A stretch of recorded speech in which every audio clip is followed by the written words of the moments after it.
CDC mentors इस video में बात करने वाले हैं आई एम नागपुर को लेके बिकॉज ये लोग अभी कैब से आउट हो चुके हैं। सो एक जो कॉमन एडमिशन प्रोसेस था वहाँ पे पहले आई एम नागपुर उसमें शामिल था, बट अभी आई एम नागपुर ने बोल दिया कि भाई हम अपनी प्रोसेस अलग से करने वाले हैं और हमारा अलग से फॉर्म भर के हमारा पूरा इंटरव्यू वगैरह अलग से होने वाला है। अब बात यहाँ पे ये आती है कि is it really even important or is it even necessary for you guys to even apply to IIM Nagpur? Because just because IIM लगा है तो अप्लाई करना नहीं बनता है। तो हम थोड़ा सा डिग इन करेंगे, हम देखेंगे कि भाई कॉलेज कितना अच्छा है, अप्लाई करना बनता है कि नहीं बनता है। सबसे पहली चीज़ अगर मैं देखूँ, इनकी जो कट ऑफ इन्होंने रखी है ओवरऑल वो है 95 for general category and sectional आपकी एक्चुअली कम है विच इज लाइक 70-70-70। अगर मैं बात करूँ EWS NCOBC 85, SC बच्चा लोग 65, ST एंड डिफरेंटली एबल्ड बच्चा लोग दैट्स 40 परसेंटाइल ओवरऑल अगर मैं बात करूँ तो। अब यहाँ पे अगर आप देखोगे इनकी जो ओवरऑल कट ऑफ है, मुझे लगता है कि यार ओवरऑल कट ऑफ इन लोगों ने बहुत ज़्यादा रखी है। देखो जब हम बेबी एम्स के बारे में बात करते हैं, आपको पता है मैं बहुत ब्लंटली एंड बहुत रियलिटी में बताता हूँ। मैं बाकी यूट्यूबर जैसा बस IIM का नाम लगा है तो मैं I don't start jumping on YouTube and say that apply करो, I don't do that. But अगर मैं बात करूँ ना बेबी एम्स की कैटेगरी में, IIM Nagpur is number 1 in the list, to be very honest, right? So due credit उसको मिलना चाहिए। However, अगर मैं देखूँ इनके जो कट ऑफ्स है ये बहुत अनरियलिस्टिक है। 95 परसेंटाइल का कट ऑफ होने का मतलब does not make any sense. अगर न्यू IIM होता तो मैं मान लेता। Now this is a major problem with your baby IIMs। आपकी प्लेसमेंट जो है वो Tier 2 के लेवल की है, पर आपके जो कट ऑफ्स है वो ओल्ड IIM के लेवल पे आते हैं। बिकॉज यार 95 तो IIM अहमदाबाद ने भी रखा है। You getting my point? So that's the major problem with the I would say, the management of these IIMs or, whatever, people who are, looking at this. Ideally, at this level, जब एक IIM growth trajectory में है, the best thing would have been keep your percentile at 90. Get more people with great profiles because that's going to fetch you a very, very good companies on the campus and eventually good statistics. Because placements brand नहीं बनाता, placements बच्चे बनाते हैं। सो मुझे लगता है कि कहीं ना कहीं ये एक नेगेटिव पॉइंट है कि यार इतना हाई कट ऑफ रखने का कोई ज़रूरत नहीं था। एंड इवेंचुअली देखेंगे हम इनका एडमिशन प्रोसेस भी देखेंगे, अगर आप वीडियो में रुकोगे थोड़ा बहुत आपको पता चलेगा। सो आप मुझे कमेंट करके बता दीजिएगा। I try my level best कि ये वीडियो में डायरेक्टर सर तक या फिर एडमिशन टीम तक पहुंचाऊँ। बहुत सारे बच्चे नागपुर में पढ़ाई करते हैं and they are from CDC mentors. तो आप कमेंट करके बताइएगा आपको क्या लगता है। मेरा कहना है कि 90 पे रखो, इंटरव्यू बहुत स्ट्रांग लो, प्रोफाइल बहुत स्ट्रांग लो और अच्छे अच्छे बच्चों को आप on board low. This is number 1। तो अगर आपको रिजल्ट आने के बाद लगता है कि सर मेरा ये कट ऑफ आया है, 95 मैंने क्रॉस किया है, आप भर सकते हो, नो डाउट अबाउट दैट, ठीक है। अब थोड़ा आगे चलते हैं। यहाँ पे हमें एक दो चीज़ें और देखने की ज़रूरत है विच इज़ स्टेज 2। तो यहाँ पे इन लोगों ने कहा है कि भाई हम कुछ वैट वगैरह नहीं रखेंगे, हमारा पर्सनल इंटरव्यू होगा और हमारा एक्सट्रीम प्री होगा। एक्सट्रीम प्री में क्या होता है, आपको एक टॉपिक दिया जाता है, उस टॉपिक पे आपको 2 मिनट सोचने का समय दिया जाता है and then you talk on that topic for like let's say 4-5 minutes, right? That's called as extempore and then you have PI।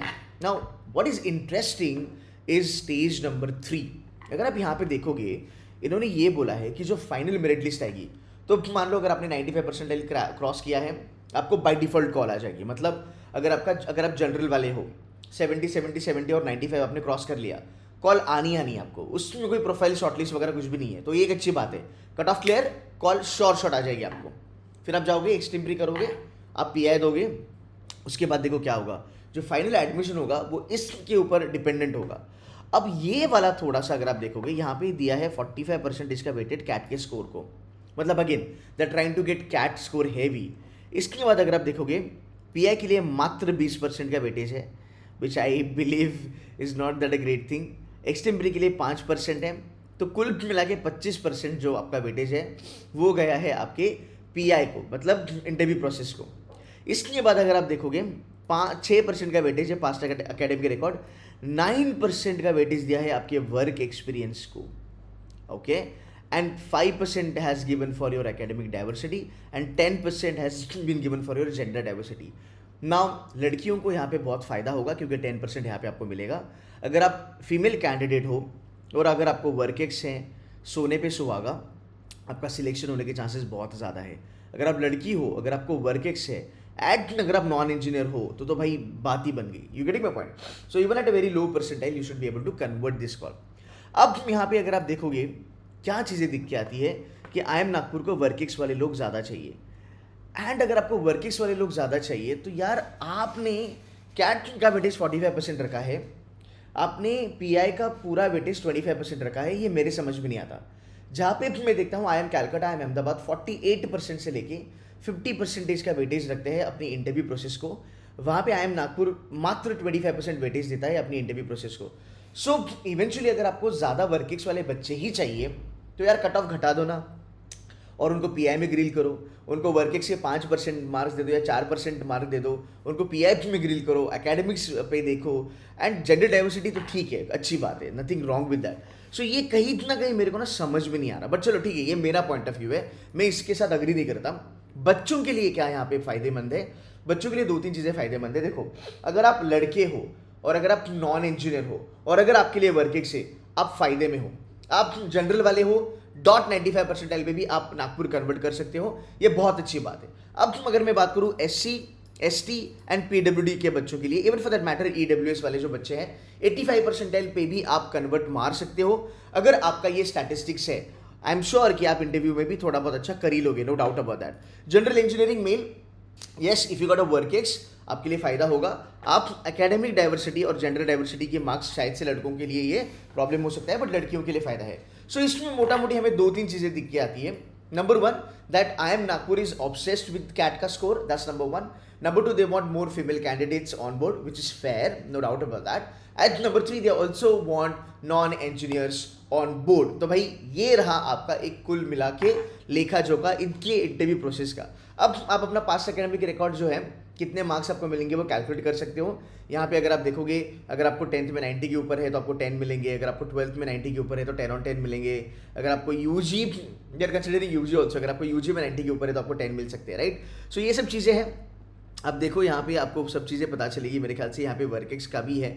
अब वर्किंग्स में ना कुछ तो इंटरेस्टिंग होगा। अगर आपका वर्किंग्स 3 साल पुराना है तो आपको 0 मार्क्स मिलेगा। अब ये क्या बात हुई? अब 9% वेटेज अगर आप वर्किंग्स को दे रहे हो तो एटलीस्ट 36 महीने पे तो यार बात बनती है। So what they are trying to do is 18 से कम, 24 से कम, मतलब I think what they are trying to do is 1.5 साल से लेके 2 साल के वर्किंग्स वाले बच्चों को वो पिकअप करना चाहते हैं, मतलब सेमी फ्रेशर आई वुड से, राइट। 2 साल के कोई फ्रेशर नहीं बोल सकते, 2 साल वाले भी तगड़े होते हैं। सो यहाँ पे अगर आप देखोगे तो आपको ये बात समझ में आएगी। Less than 1.5 year you'll get 9 marks, less than 12 months, but over 6 months you'll probably get 5 marks, less than 6 months you'll get 0 marks। तो 6 महीने वालों को कुछ काम ही नहीं है, बट ये थोड़ा सा वियर्ड है इनका क्राइटेरिया, बिकॉज ये लोग 1.5 से लेके 2 साल वाले बच्चों को ज़्यादा प्रमोट करना चाहते हैं to apply for I M Nagpur. So मोटा मोटी अगर आप देखोगे तो ये भाई इनका क्राइटेरिया है। तो वर्किंग्स वालों के लिए विन विन सिचुएशन दिख रही है, फीमेल कैंडिडेट के लिए विन विन सिचुएशन है, नॉन इंजीनियर्स के लिए विन विन सिचुएशन है। कट ऑफ जेन्युइनली थोड़े हाई लेवल पे है। अब बात करते हैं कि भाई जितना इनका कट ऑफ या फिर क्राइटेरिया तगड़ा है, ओल्ड डैम के लेवल का है, क्या इनकी प्लेसमेंट्स उतनी स्ट्रांग है या नहीं है? अब देखो 2-3 चीज़ें आपको देखनी बहुत ज़्यादा ज़रूरी है। इनकी जो प्लेसमेंट है, हाईएस्ट बोला है 25 का, वो है 670 lakhs, पकड़ लो इसको, राउंड ऑफ कर देंगे 70 lakhs। अब गाइस देखो 99.99% चांसेस है कि ये जो 70 lakhs है ये इंटरनेशनल प्लेसमेंट है। खिमजी रामदास वगैरह या फिर कुछ ऐसी जो कंपनीज आती है, ये कंपनीज भर भर के पैसे देती है। ये कन्वर्जन जब होता है करेंसी का तब ये नंबर लिख के आते हैं। अगर ये इंटरनेशनल प्लेसमेंट है तो जो ये एवरेज क्लेम करेंगे 18 लाख की, वो भूल जाओ, बिकॉज 18 लाख की एवरेज फिर आप मेंटेन नहीं कर सकते हैं फॉर श्योर। अगर ये डोमेस्टिक है फिर मैं मानता हूँ कि आप 18 लाख की एवरेज मेंटेन कर सकते हो, बट अगर ये इंटरनेशनल है तो भाई पकड़ के चलना, average will be below 15 lakh for sure. इसमें और एक चीज़ है, अगर हम यहाँ पे एडमिशन्स पॉलिसी पे देखते हैं, इस बार इनके नंबर ऑफ स्टूडेंट्स बढ़ने वाले हैं। कुल मिला के नंबर ऑफ स्टूडेंट्स होने वाले हैं 340। ओके, लास्ट ईयर थे 240, इस बार होंगे 340, राइट। अब नंबर ऑफ स्टूडेंट्स बढ़ने की वजह से कंपटीशन भी होगा, no doubt about that. But let's dig into some profile. क्या क्या प्रोफाइल्स आते हैं? रिटेल बैंकिंग आ रहा है, B2C रोल्स होंगे, product development manager, product manager, prodman is a good role I would say, consulting वाले रोल्स आते हैं। थोड़ा सा हम देख लेते हैं कि बच्चे कहाँ से आते हैं। फ्रेशर्स यहाँ पे बहुत ज़्यादा है, close to 45%, maybe 45 freshers and 55 work वाला students, maybe they want to kind of increase that now. So you've got people coming from BCom, that 36%, rest are basically non-engineers, इसलिए वो non-engineers को थोड़ा सा ज़्यादा प्रेफरेंस देना चाहते हैं। जनरल मैनेजमेंट के रोल्स 20% हैं, स्ट्रैटेजी कंसल्टिंग के डोमेन 18% है, which is okay. Now this is very important. आप देखो मैक्सिमम प्लेसमेंट आपकी कहाँ पे हो रही है? You are getting into IT, ITES and BFSI। सो अगर आप देखोगे आपकी कुल मिला के 60% प्लेसमेंट जो है वो 2 सेक्टर में हो रही है, which is ITES and BFSI। So IT में you will have good companies coming on campus, banking and finance sector में also you will have lot of companies coming on campus. So अगर आपको IT में जाना है या फिर अगर आपको let's say banking and finance sector में जाना है, Nagpur can be a very good choice for you. ठीक है, मैं अपना फाइनल वर्डिक्ट दूंगा एंड में, हम बात करेंगे उसके बारे में कि जाना है कि नहीं जाना है. ओवरऑल अगर आप देखोगे companies on campus, yes Microsoft, जहाँ तक मुझे पता है Microsoft has a different connection और लव टूवर्ड्स IIM नागपुर. ये एक बहुत अच्छी चीज़ है IIM नागपुर की कि इनका कंपनीज के साथ जो रिलेशन है वो बहुत तगड़ा है. बहुत सारे बच्चे मुझे अच्छा फीडबैक देते हैं when it comes to Nagpur का placement as far as Microsoft is concern. So yes, Microsoft में आपको प्रोडक्ट मैनेजर वगैरह, प्रोग्राम मैनेजर की प्रोफाइल्स आपको मिल सकती है. एंड माइक्रोसॉफ्ट अच्छा खासा पैसा देता है. मैंने देखा है जहाँ तक I think it pays somewhere between 30 या फिर 40 lakhs तक ये पे पैकेजेस जाते हैं. So yes, Microsoft is good, Amazon is good, Adani is good, Jio, these are good companies to get into. Finance, BNY, Aditya Birla, BNP Paribas, these are good companies. Deserve, FinTech, Accenture Strategy आता है मेरे ख्याल से. Then you've got companies like, you've got FedEx, you've got Shoba. Shoba is like basically number one real estate company in Dubai. तो शायद से ये वो वाला पैकेज हो सकता है, इंटरनेशनल वाला, we never know. Then you've got couple of companies coming on campus which are good ones to work with. Is CapG, बढ़िया है. You've got Vico, some FMG companies on the campus. Vedanta is also there. Piramal Group is also there. BASF is also there. Genpact is also there. And then you got all these big four companies and IT companies. So मोटा मोटी अगर आप देखोगे ना, IIM Nagpur का जो portfolio है वो क्या निकल के आता है. So IIM नागपुर का पोर्टफोलियो निकल के आता है कि भाई IT heavy, okay, number one. So IT consulting होगा, रिस्क कंसल्टिंग होगा, प्रोडक्ट मैनेजमेंट के रूल्स अच्छे खासे आपको मिलेंगे. You will not get roles which are like IIM specific, which is consulting, which is investment banking, which is fund management, right? Which is let's say international consulting. ये roles जिसके लिए बच्चे IIMs में जाते हैं वो शायद से यहाँ पे नहीं मिलेंगे. बट कौन से अच्छे roles मिलेंगे? प्रोडक्ट मैनेजमेंट मिलेगा, हाँ जी. प्रोग्राम मैनेजमेंट मिलेगा, यस. IT कंसल्टिंग मिलेगा, डेफिनेटली. एंड देन BFSI में आपको अच्छे खासे रोल्स मिल सकते हैं. So overall it's a decent B school. I think cut off थोड़े कम होने चाहिए थे ताकि अच्छी क्वालिटी के बच्चे और आ सकते थे. बिकॉज मुझे स्ट्रांगली लगता है कि यार कोई भी एक दिन कैट का कैन नॉट डिसाइड कि वो स्टूडेंट अच्छा है कि बुरा है, right? So I have seen people at 90-92 percentile nailing it, getting 50 lakh plus का salary also. So anyway that's the Nagpur का क्राइटेरिया. अब अप्लाई करना चाहिए कि नहीं करना चाहिए? आई वुड से अगर आप जेन्युइनली IIM में जाना चाहते हो, राइट, एंड बेबी IIMs में अगर आपको कोई भी एक IIM चूज करना है, Nagpur should be your first choice, no doubt about that. Then in that case you can apply, number one. Number two, if you're SC, ST, PWD, EWS, NC, OBC, I would say it's always good to have one IIM in the bucket as a converted IIM. So मैं कहूँगा नागपुर के लिए apply कीजिएगा, मेहनत करो interview पे, इसको convert करो. बिकॉज बेबी IIM में मैं जेन्युइनली नागपुर को ज़्यादा प्रायोरिटी देता हूँ because it has been doing really good. Again average package का प्रॉब्लम होगा क्योंकि 70 लाख वाला अगर अपना, ये सिरमौर के साथ भी हुआ था. सिरमौर भी बोला था मेरा एवरेज 18 लाख है. ये 2 साल 3 साल पुराना केस है. बोला मेरा एवरेज पैकेज 18 लाख है. बहुत सारे यूट्यूबर और कोचिंग वाले उनको सर पे लेके ये कर रहे थे कि अरे सिरमौर ग्रो कर लिया वगैरह वगैरह वगैरह. बट भाई 64 लाख उसकी हाईएस्ट थी जो इंटरनेशनल वाली थी. अभी देखो सिरमौर की पैकेज आपको पता चलेगी कि एवरेज कितनी लो है. Getting my point? सो यहाँ पे आपको वो फिगर आउट करना पड़ेगा. 70 लाख अगर इंटरनेशनल है भाई, एवरेज 15-14 के नीचे आने वाली है फॉर श्योर, राइट? आगे चलते हैं. सर मुझे बस और बस IIMs में ही जाना है और मैं अभी कोई भी कैट वैट अगले साल में नहीं दे सकता. अभी भाई पानी नाक के ऊपर चला गया है. This is do or die for me.